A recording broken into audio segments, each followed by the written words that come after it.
Hi everybody and welcome along to this Yoga Orkney online session. So it's suitable for all levels, to beginners, to people who've been practicing for some time. And really I try to incorporate as many options as I can in classes so that we all feel that we can get something out of it.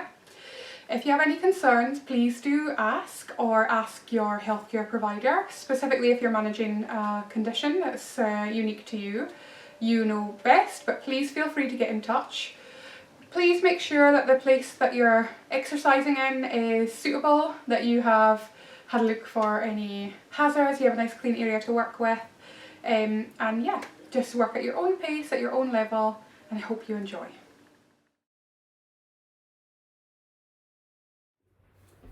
So, nice comfortable resting posture.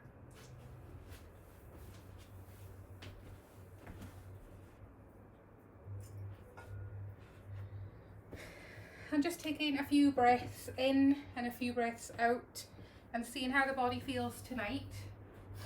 And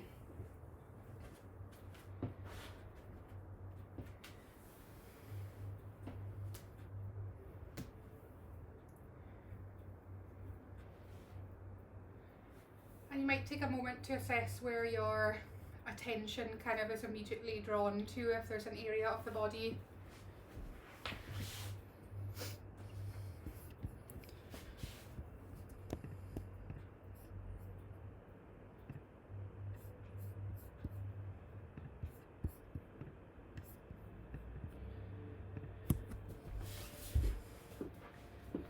And how does the breath feel? Is it in the chest? Is it in the belly? Do we feel comfortable drawing our attention to our breathing?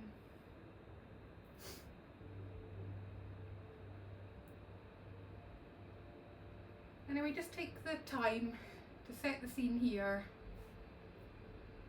feeling all those touch points that your body makes with the surface below you, feet, hips, back of the head, where the arms resting.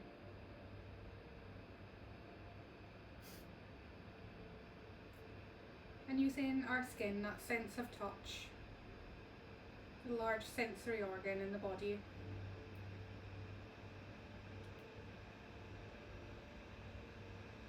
And you might be aware of sounds, the sound, my voice, of me talking, the music, any comings and goings from your home, around your room.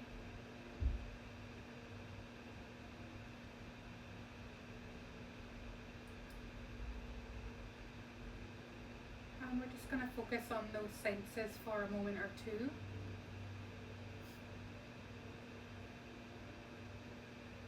And it can work to quickly relax the body, because we've given ourselves a little bit of a task to do.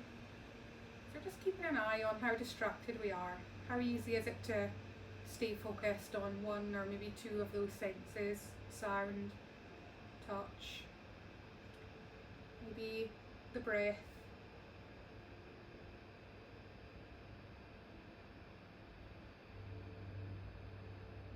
And maybe what you can see.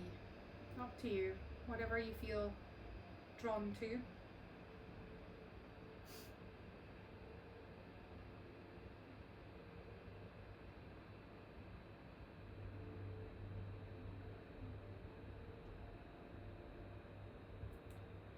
It's often quicker or easier to relax kind of when we're in our own comfortable surroundings, familiar noises, familiar body shape.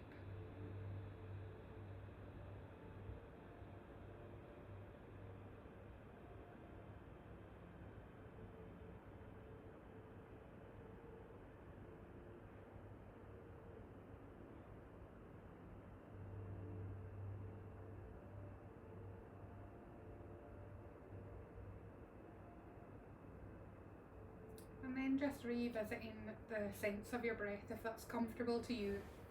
If you don't like the sensation of tracking your breath in and out, you might just become aware of how the body moves as you breathe. So maybe you feel the ribs press down into the floor or reach out into the room above you. Or you become aware of how the belly or the back move, or both.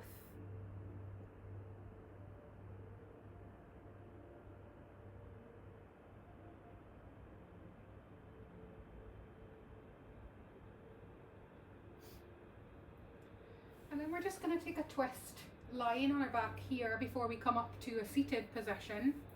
So you can take the knees down to the right hand side. So you might shuffle the knees in really close together and allow them to drop to the side. Or you might be quite happy with the knees slightly further apart and moving to the side. You can always have something there to catch the legs. Or maybe have something between the knees. What do the hips feel like? What does the abdominal area of the body feel like? And then just be aware of where the hands are resting. Have they flopped out to the sides? You might take them over the head.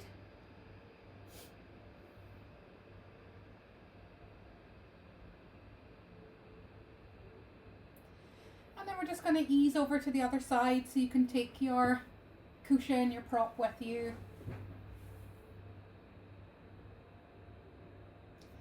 And if you do have the legs resting up on something, you could just walk your feet to the edge of that chair and allow them to move to the side. Where are the arms on this side? Are they out to the sides? Are they over the head, behind the head? And then just in your own time, you're just going to swish from one side, and you might just do one arm. And you're going to swish to the other side. And if you really prefer not to move the lower body, there's always the option to reach one arm towards the other and move from the upper body instead. So it's a really similar set of movements for the joints, for the muscles in the body. You can try both and pick your favourite one for this evening. Whatever suits you, it's fine. Twisting or moving gently from side to side.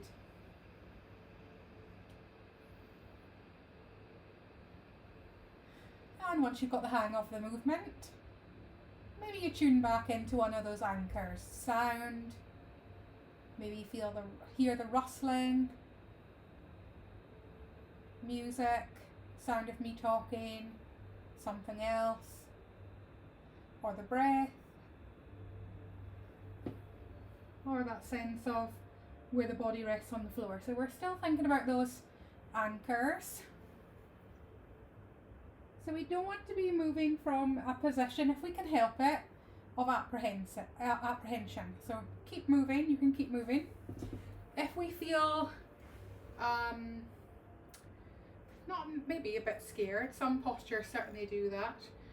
But if you are apprehensive, you're not quite sure what's going to happen, then something happens in the body, the muscles tense, adrenaline rushes, all those types of things. So the sensory anchors just help keep you relaxed as you move through the postures. Just change the experience slightly, see how it goes. It's easier said than done though. I'll have those postures. Before I had my son, I used to love doing the big back bends, and before I ruined my back, it was part why they ruined my back. The first class back after having Remy that I went back to, we did that full wheel, that full back bend, and I think I actually had to leave the class for a little moment. Just gave me that fear, that sweaty palms, and I don't practice now but nothing really changed. There was no fundamental injuries, there was nothing really that bad, but for some reason the back bend switch in my mind had been flipped. So you just want to enter the posture, so a sense of playfulness, that sense of easefulness, and whatever it is that makes you feel comfortable in moving. Maybe that's a bit of order, maybe that's a bit of deconstruction, whatever feels right for you, that's totally fine. And whichever side you've landed on, you're just going to roll through your side and come to a seated position. So if you're using the edge of a bed or a chair, my chair's over there, we'll have to rope it in a moment. You can use that, you can sit on the chair. We're going to do some twists, we're going to do some side to side movements. You can add the hands on the head if you'd like to do that. Or you can be seated on the floor or up on a bolster. You get the idea. We want to be in a seated posture, and we're going to be here for a few moments. So if this is uncomfortable, just be honest with yourself. And if it gets uncomfortable 60 seconds down the line, slide yourself up on a higher surface. Just see how it goes for you tonight. So we're just going to gently rotate ourselves, look over our right shoulder, and then unwind and rotate ourselves to look over the left shoulder. Now we're not pulling with the hands necessarily. The spine doesn't necessarily have to be fully upright either. And we don't have to crank our necks around like owls. So we just turn the body around, and then if you want to, the head is the last thing to go. So if you've had a cold or something, or you've been fortunate enough to have had COVID, sometimes the inner ear, that vestibular system, takes a little moment to catch back up. So if it makes you feel sick or dizzy, skip it out, it's fine. So if you're in your chair, you can be twisting exactly in the same way. You can even cross the legs if you want to do so at the ankles. That's fine. And then maybe as you look to the right the next time, the left arm kind of slices a little in front of you, and maybe the same-ish on the other side, whatever feels good for you. And the arm can slice up high, medium, low. Do you feel like you want to move the legs? How easy does it feel to tap into those anchors? Sound, touch, the breath. For me tonight here, it's like it's impossible to take a deep breath in. And then that twist becomes more like a side bend, so you can keep the arms if you wish. And you might want to move quite quickly from left to right, that's absolutely fine. Or you might want to hang around in the posture for a moment or two. So if you're sticking with a posture, remember, 10 to 30 seconds is absolutely plenty. So, a couple of breaths.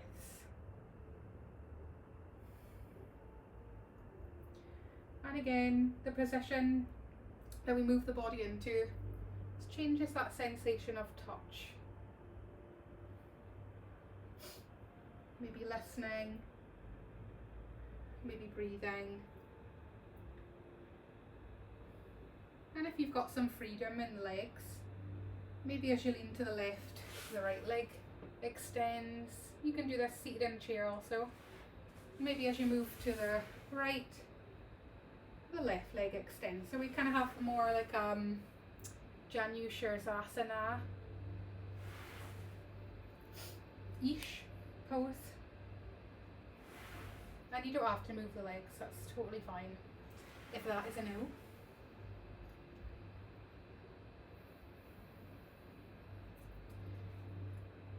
And then the next posture we're going to take is a forward fold. So I would always just do knees bent, fairly bent. Sitting on the ground it's just always a tough posture. Forward fold, more accessible in a chair or raised up, so that's fine. And then you're just going to go from seated to kind of flexing forward. You can have your bolster there as well. So it's this one Dandasana here, or stick pose. So all it's kind of thrown out there as like a beginner. So can you imagine if you were sitting in a chair like this, or if you're in a chair, you can try it with your legs just kind of stuck right out in front of you. It's really hard to achieve, even if your hips are that way inclined. So my hips genuinely kind of scoop this way. I have a big curve in the low back. If your hips are persuaded in the other direction, you're going to ease through the back of the legs more likely, but it's going to be almost impossible to reach the chest up. But it kind of does look like downward dog. So if this was the floor, you can see how that shape kind of correlates a little bit to downward dog. So you're just leaning forward and coming upright. And we're flowing in and out because it's slightly different than holding it.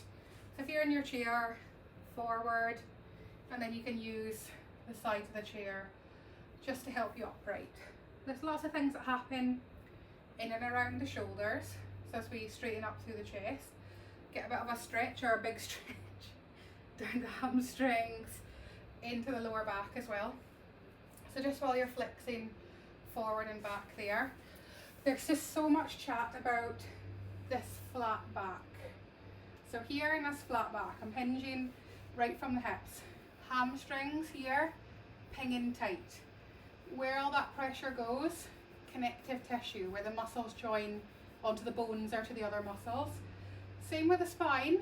Here it's kind of working out, well, what are you asking me to do? I'm not quite sure either. So it can put some pressure on the curvature of the back. Say for example in a forward fold, you know what you're normally doing, you're bending down to pick something up, tying your shoelaces, you know, you're on a bike, all that stuff. We do this with a curved spine, and it makes sense because that's how you would do it in day-to-day life. So when you flex forward, if you have the range of motion, if it doesn't feel scary for you tonight, just try that little bit of a flex.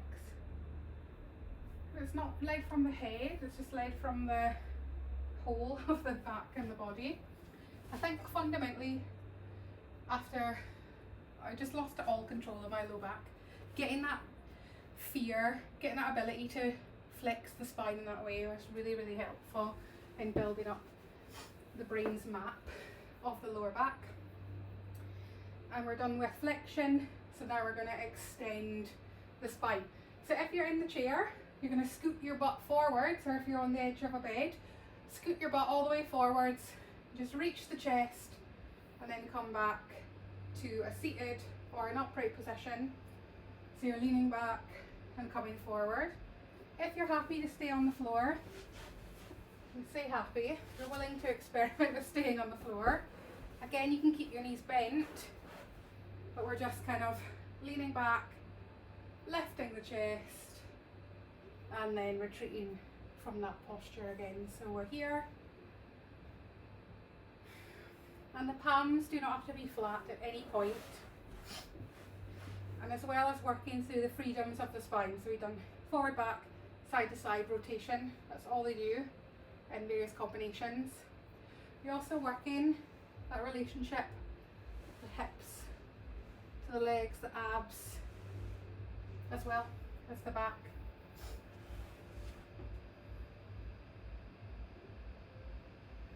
Easily done in a chair. And we could sometimes, you can keep going, I'm just gonna skip the tune forward slightly and just see how it feels. Sometimes we feel tightness around the shoulder area, and that makes sense as well because the body is having to pivot around the arms. Good, nearly stopped sharing for a second there. So we also think about moving the shoulders, you know, moving the arms around. You can see here as well, still getting some of that movement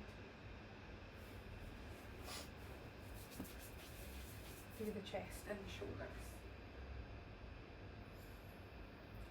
Good, and when you've had enough of that, just come up to sitting, onto hands and knees, and then cat-cow, stretch.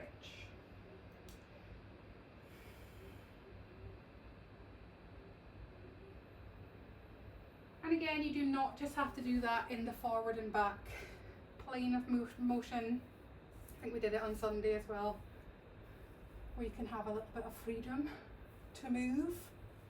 It's kind of the beauty of doing the classes in your own home. It's not usually an audience, or not one that I could see anyway. So feel free to kind of move the body even slightly out with the width of the mat. And then see how the knees are doing. So if the knees are feeling tender this evening, start from a chair. So I'll show you from seated. Start from a chair, bring the right leg forward, come up to a standing lunge. If you're quite happy, your knees are quite happy to kneel, take the right leg forward, and we're just going to come into a bit of a kneeling lunge. And if they're almost happy, pop something underneath the knee, what would it be? Cushion, rolled up blanket. You can fold the mat over. Don't just suffer through it. So my kneecap here never actually touches the ground. They're just quite high up, so I'm lucky in that sense. But if you're unlucky and the kneecap is touching the floor, or your knees don't really like bending that way, pop something underneath. It's absolutely fine. And then from that lunge position, we're going to come back and do a couple of cat-cows. So if you're seated in chair, we just cat-cow here, curve, extend, and then getting up, we step the right leg forward into that lunge. So you step forward and then up into a lunge. You want a bit more of a stretch in the back leg, just bend into the knees a little bit more. And then we come back into kneeling or into the chair and cat-cow. So if we can do different things on different sides as well. So you're building up your own flow here of cat-cow, lunging that leg forward, and then back into that flexion, extension of the spine. So you might just do one round of cat-cow. Maybe in the lunge you're feeling confident. You can bring the arms up, look up, bit more of an extension again, flexion, tying shoes, and then back. So you think, well, when would I ever do that movement? Tying your shoes or slip-ons. It's terrible. My son's 6 and he's never had a pair of shoes, shoelaces. Need to fix that. So, tying the shoes.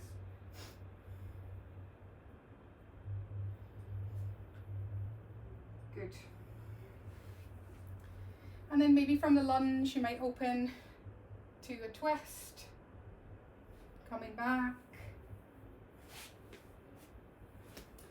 And then just building up that flow for yourself. So in the interest of transparency, because sometimes it can feel a bit of smoke and mirrors, when I'm stepping my foot forward, I just have to lift the hand and arm. So my arms are too short to reach.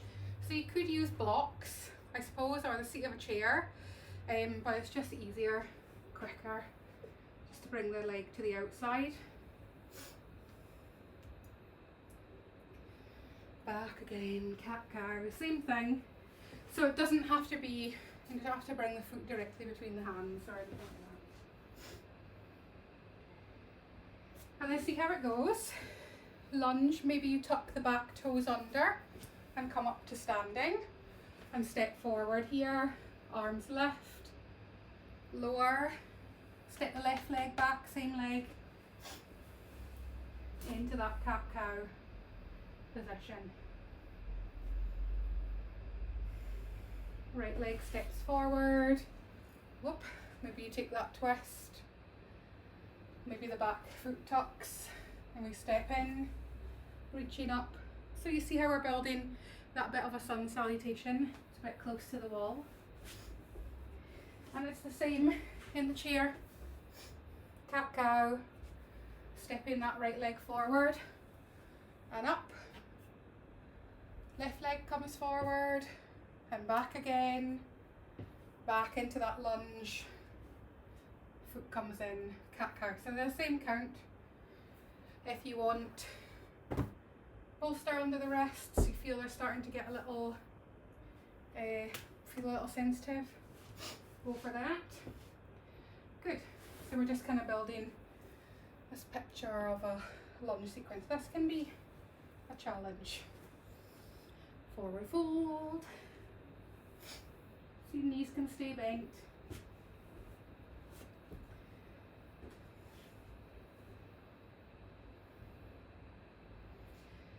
And then one more round in your own time, all the way up through standing, if that's where you're coming into that lunge.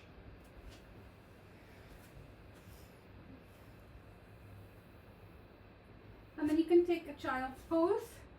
You may want to come through a downward facing dog. See how it goes. And again, thinking about the width of the arms apart.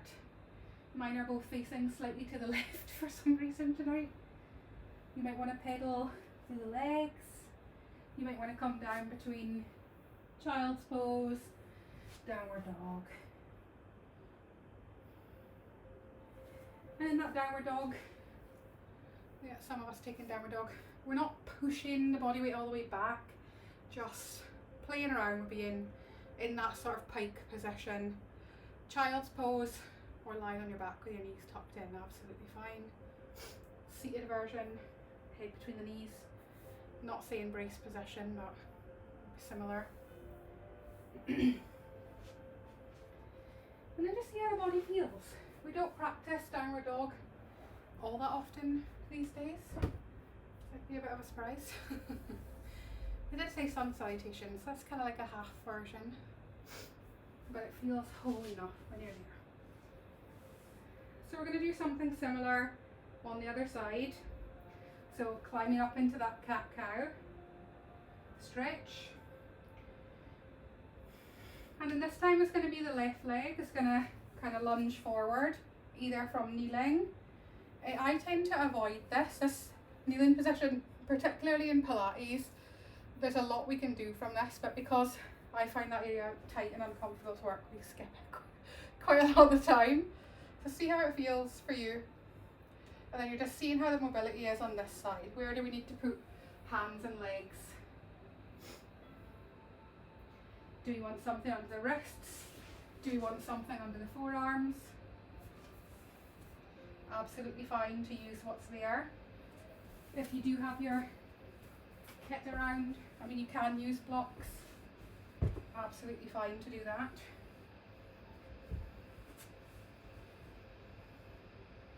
So we're coming between cat-cow and that lunge or low lunge position.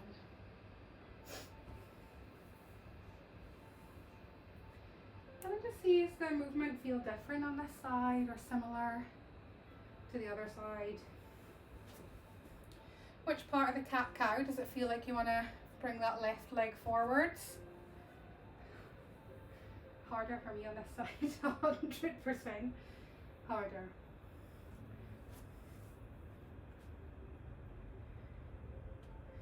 And then if you're feeling confident in that lunge, you want to add another layer, you want to add another challenge, arms can come up.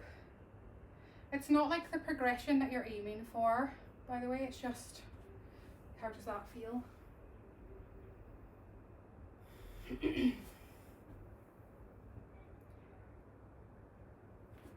And then maybe the arms on the head, over the head, can evolve into an open twist. And just gently, and just be aware that when you're revolving around the hips in that way, it's kind of like what we did with the shoulders, but if your hips don't like that movement, or you find it difficult to control, you find it difficult to judge what you're going to pay for later, then just don't take the rotation, it's just an option.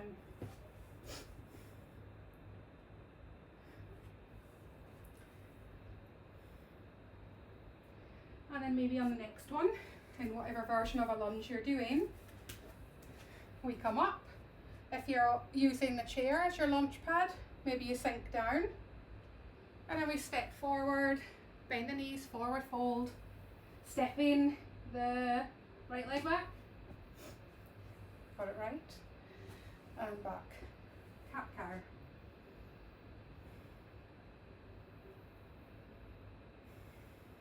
Left leg lunges. Maybe we come up. How wobbly is it on this side?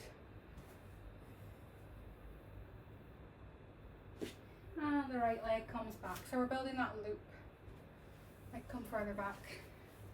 It's only taken me about 20 rounds of Sun Salutations to realise I could do that.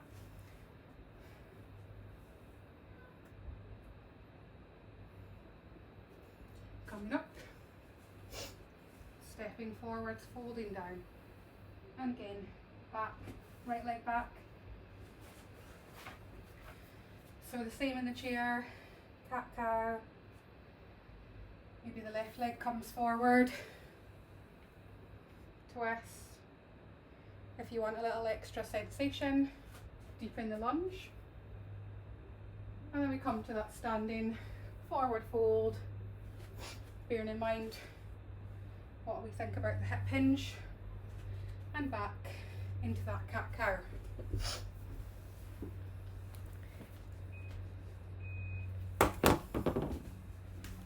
And a couple more, 2 or 3 rounds in your own time.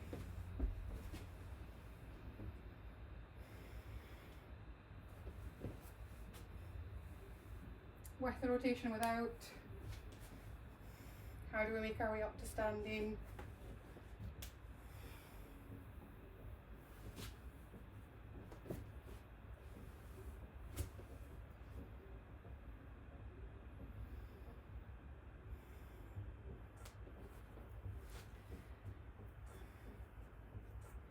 And whenever you feel ready, you can come into a downward facing dog or a child's pose.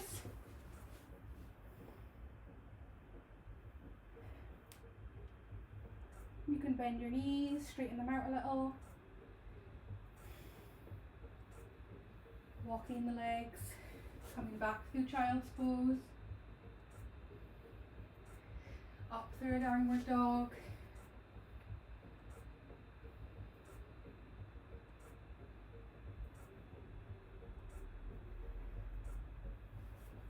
and if you haven't already, come into a resting posture. So that might be child's pose, might be lying on your back or on your side, whatever takes a bit of pressure off the body. You might want to thread the needle. In all honesty, you might have had enough kneeling. That's reasonable. Remember that you can lie on your back, knees in or knees bent. This is actually a really similar shape to constructive rest. And it's fairly common for it to feel uncomfortable in the knees or on the fronts of the feet at the ankles. Unless your ankles were basically born that way and you don't get to decide that.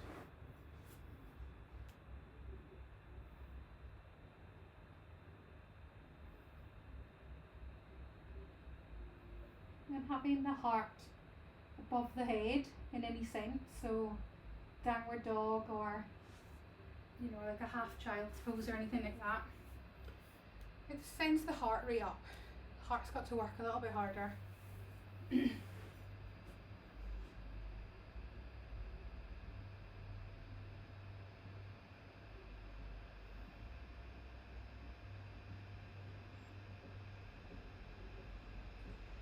And if you're not already, make your way onto your back.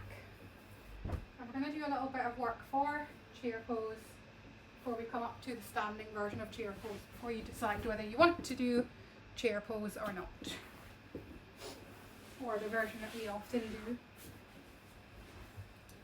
So just lying on your back, making sure your shoulders feel comfortable, and your arms are just going to reach up there to the ceiling. Again, easy, we're not reaching up here, the shoulder blades lifting, just circling the arms. Maybe they come over the head. Just have a think about what the ribs are doing, how much work the abdominals have got to take here, what's happening in the lower section of the back. So we don't want to just fling the arms back and the ribs left for this first kind of few.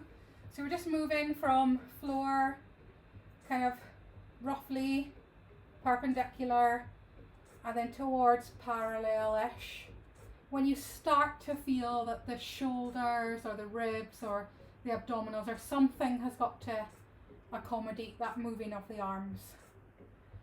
And then if your shoulders are okay, your back's okay, you can take the arms a bit further back. Not everybody's come to the floor, that's fine. You can allow, if it's comfortable, the ribs to lift for this kind of concave area to appear underneath the back.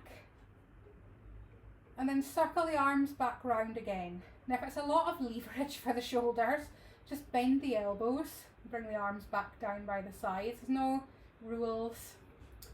The longer the lever, generally the more muscular work, but it's just a tool to help us feel what's going on. So the arms come over, see what's lifting here, and back. Now you might want to slide your hands under the hips or hold on to the sides of your mat. Hands are down roughly by the sides. Now the left leg is going to lift parallel-ish into this tabletop position. So the knees roughly over the hip. And you're going to drop the heel in line, so the shins in line with the floor. And you're just going to gently bring the knee in, push the leg away again, till you can feel some sort of sensation.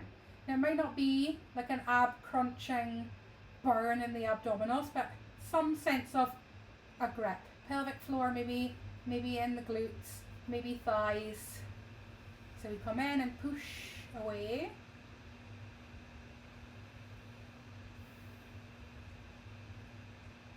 Good, and in tabletop position, left leg, right arm, or opposite arm and leg if I told you a different leg the first time. So you're pushing that foot away and you're going to press and the arm at the same time. Now see that interaction between the hips, the upper body, and then in, whether it's easier, more challenging. And then the arm comes down, the foot comes down, switch sides, maybe right leg, maybe the other side. And again, you're just going to gently bring the knee in and then press away. So when we bring that knee in, we don't want the hips to curl up too much, you know, they're not curling all the way off like a bridge position. Again, you just maybe feel a bit of a tilt, and you might find it difficult. I find it really hard to sense. Either it doesn't tilt or it does and I can't really feel it. So just be open to not being sure. Again, finding where the abdominals start to engage. And that's a really surefire way of building a very quick relationship to pain-free ranges of motion. Just detecting that instance where the body starts to pick up something, is being asked to do some work. It's not bad if you can't feel it. We all have different sensory organs within the muscle tissues themselves. So again, largely that's dictated by genetics, but it can have some issues if you're particularly flexible or if you're rehabilitating things after an injury specifically. If it's not really been a problem, we don't really need to treat it like a problem necessarily. But it's all that great way of building up that sense of our map, brain-body connection as well. Then we're going to do opposite arm and leg. So knee comes back over the hip-ish into that sort of 90 degrees angle. Again, the leg will tend to slip up or down and take you out of a bit of work. But if you're happy to, we're at the peak of the class and you want to do some work, that's fine. So we're going to move the leg and the arm. And again, that relationship between the upper body. We don't really want to arch the back too much off the ground, and back in. And just be aware of how far the arm comes over the head, how far that leg presses away. And it may be, it's a couple of inches. How tired do the leg muscles or the arm muscles feel at this point? And back down to the ground. So that position is very like how we start off that cat-cow. We're going to bring both the feet. Now, depending on your back, I find it difficult. You might bring just the legs up. You might want to bring the arms back underneath the back. And you're going to push both legs away this time. And you might get less movement. Now if it's a no and you just want to do one leg, that's fine. You might want to bring the arms in gently here. Oh, as well. So you're starting to see where that double leg stretch comes into Pilates. But also we'll see it in chair pose in a minute. And again. So quite a lot of work for the abdominal muscles there. Feet come down, have a little moment to rest, to relax.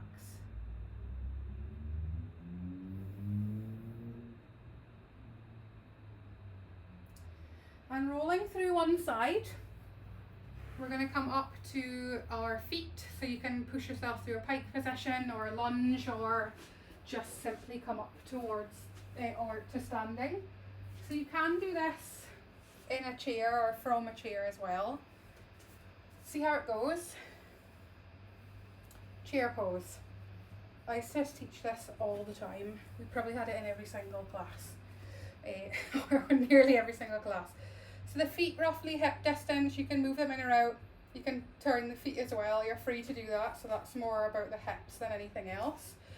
So maybe the hands come on the hips and you're just gonna sit the hips down and back.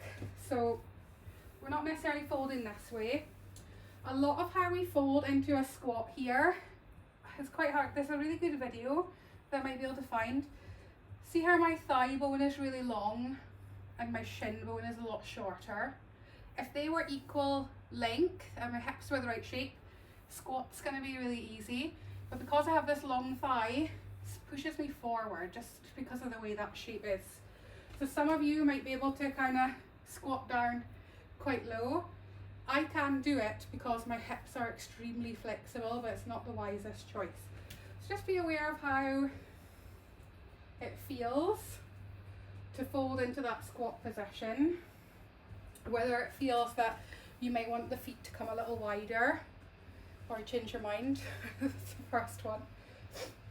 And again, it's like what we were just doing on our back, but this time I got the floor there, got a little something extra going on in the legs, in the butt, in the abs. Now you can stop down in a position that feels right for you. You can sit all the way into a chair as well. And then you're just going to reach those arms forward, like what we did on the floor. Maybe the arms come over the head. See what's happening to the spine?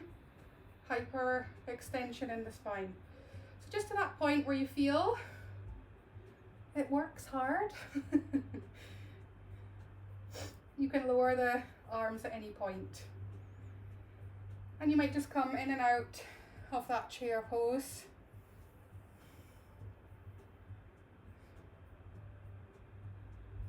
See how it goes.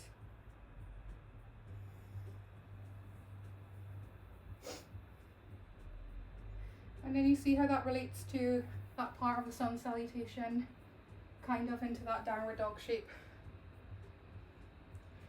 And then really probably if we were doing this in real life, you would split the feet. You're going to be pushing or pulling something. You probably wouldn't do it this way. Maybe if you were picking something, putting it, but you wouldn't really stop there if you could help it. And if your back feels okay, you might want to take a little twist here to one thigh.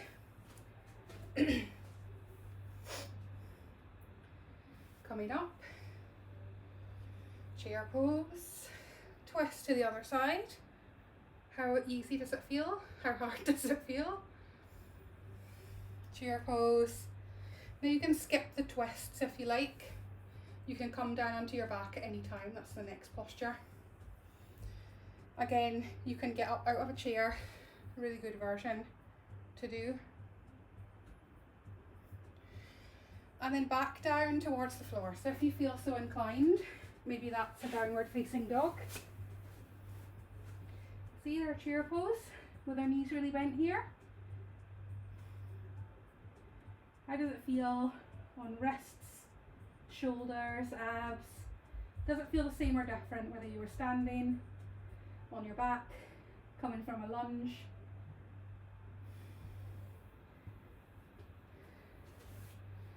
And to lying on your back into that constructive rest shape. Have a little moment. You might want to take a twist here.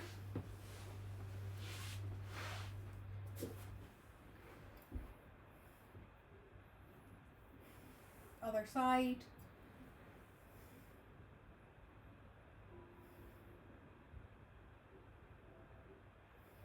Maybe the feet land back through the centre. And we'll just take a bridge to stretch the thighs somewhat. So again, you can turn the feet out if you like. The feet do not have to be stuck together, so feel free to move them around. Bad habit that I'm breaking from the olden days. Walking my feet all the way in. This is how I used to cheat. To walk my feet in this way, and then my hips would lift higher. Just feet on the ground. Tuck the hips gently under and roll the hips upwards.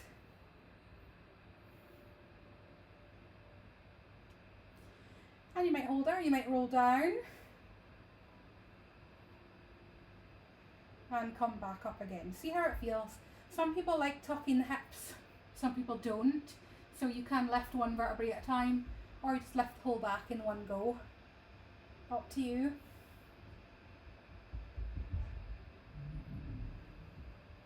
maybe higher, maybe lower.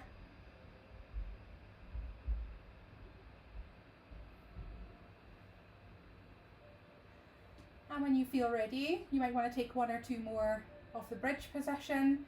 If you would like a feeling of a stretch for your chest, arms can come over the head somewhat or to the sides as you bridge. And you might lay the hips down and the arms follow after. And take a few moments here, breathing in and out. Tuning back into the sense of touch, sound, your breath.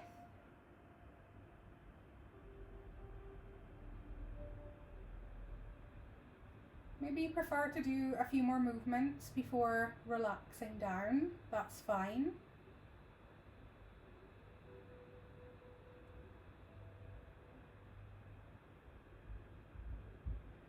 Would you need to gather anything to make yourself feel comfortable for relaxation?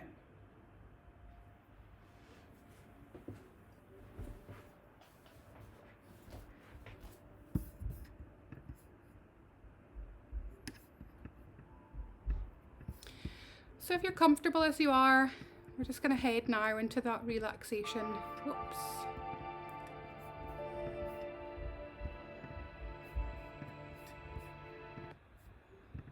There we go.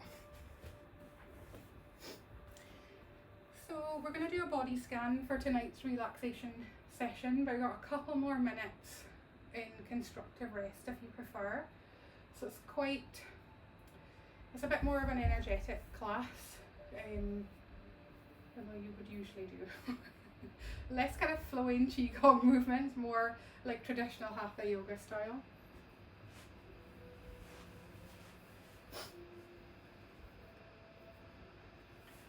So are your feet warm enough? Remember that the body temperature can drop quite quickly after you finish moving. What do you feel that you might need? A blanket, socks? Are you staying in constructive rest? Do you want to be seated? Do you want to be lying down? Sometimes partial to a relaxation lying on my side these days. Let's just take this next few moments to get comfortable.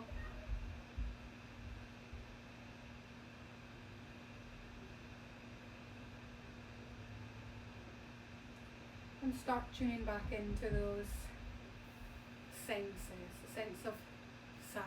So my voice may well come and go a little. I have the music there.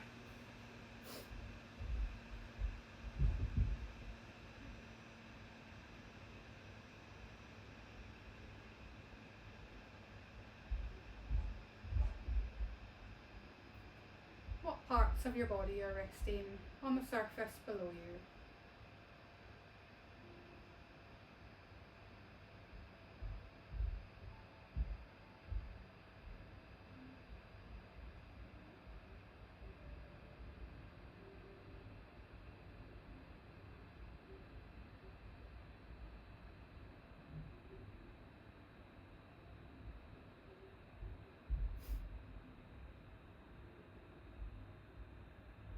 Just see for a moment if you can become aware of all of your body, from the top of the head, face, the back of the head, sides where your ears are, head joining via the neck to the collarbones and the shoulder blades, where the arms join, all the way through the arms, elbows, forearms, wrists, hands. Ribs. Moving with the breath. Up and down, side to side, front to back. The belly, let it relax, let it go.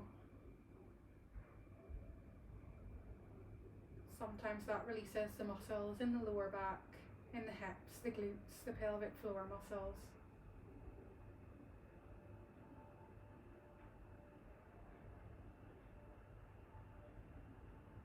Just become aware of the thighs all the way around.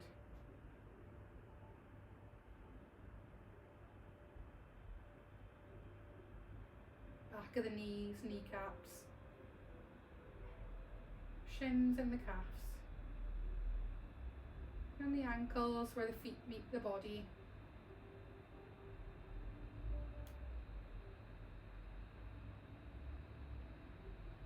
Tops of your feet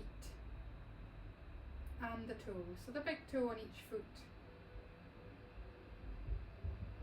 How many of those little toes can you raise your awareness to? All the way out to that little toe, fan shape of the toes. And the soles of the feet,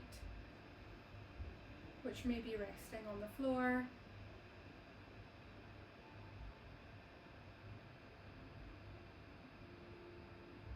Or they may be facing into the room, depending on how you've decided to rest your body. Becoming aware of the whole body, top to bottom, the front of the body and the back of the body.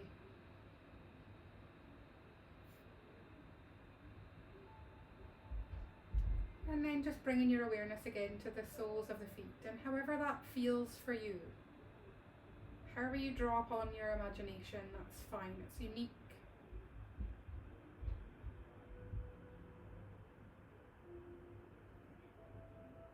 And you might imagine drawing your breath in through the soles of the feet. And what would that breath meet on the way up from the soles of the feet? The ankles and the lower legs and the knees and the thighs and the hips and the abdomen and the lower back and the ribs, the shoulder blades, the arms, the hands, the collarbones, the jaw,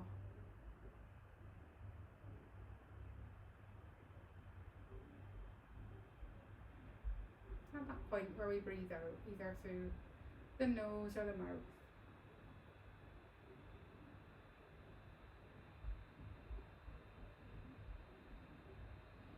And again, drawing your awareness to the feet, soles of the feet.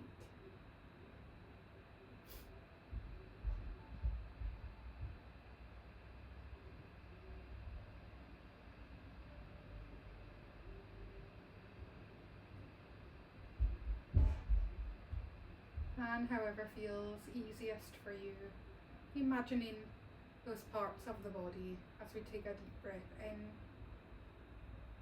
You might picture the breath as light, or you might just label the body parts in your mind. Feet, the ankles, the lower legs, the knees and the thighs, and the hips, and the belly and the back, and the ribs, the shoulder blades and the arms and the hands, collarbones and the lower jaw,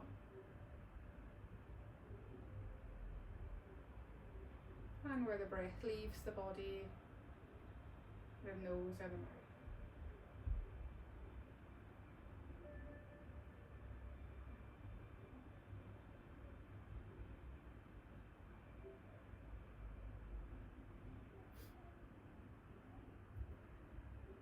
And then one more time, just drawing your awareness down to the feet. And then this time, as you reach through the body parts, you cycle through the body parts, maybe you'd like to move them, maybe you'd like to tense and release the muscles, or stretch out the arms or the legs.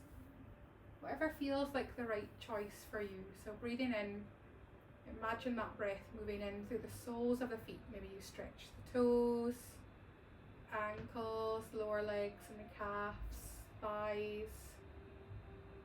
The glutes, can you elongate through the spine, lengthen out through the arms, the fingertips, the palms, reach up through the crown of the head. And then relax as the breath releases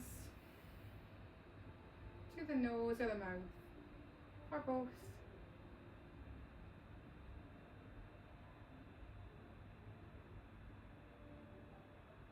And just becoming aware again of the senses, so where the points of the body meet with the floor, your breath in your chest this time.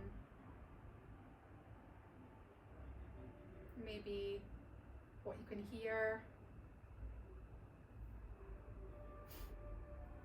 And you might just move the arms and the legs or the hands and the feet.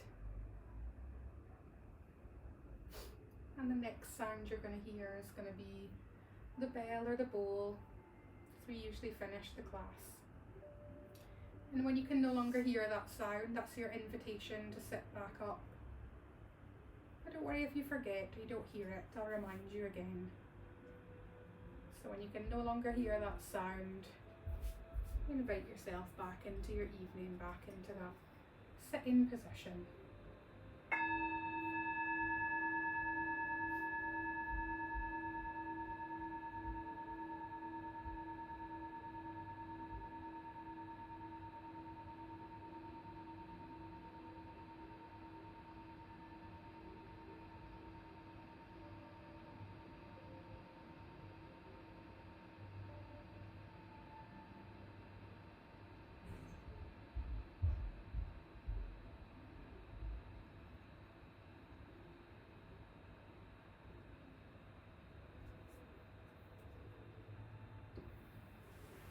And if you're ready and you haven't already, you can sit yourself back up.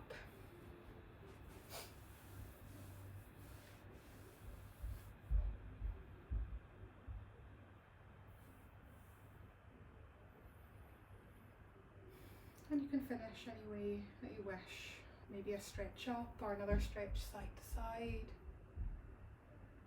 You might want to bring your hands to your own heart or your head or the floor. And thank you, as always, for coming along.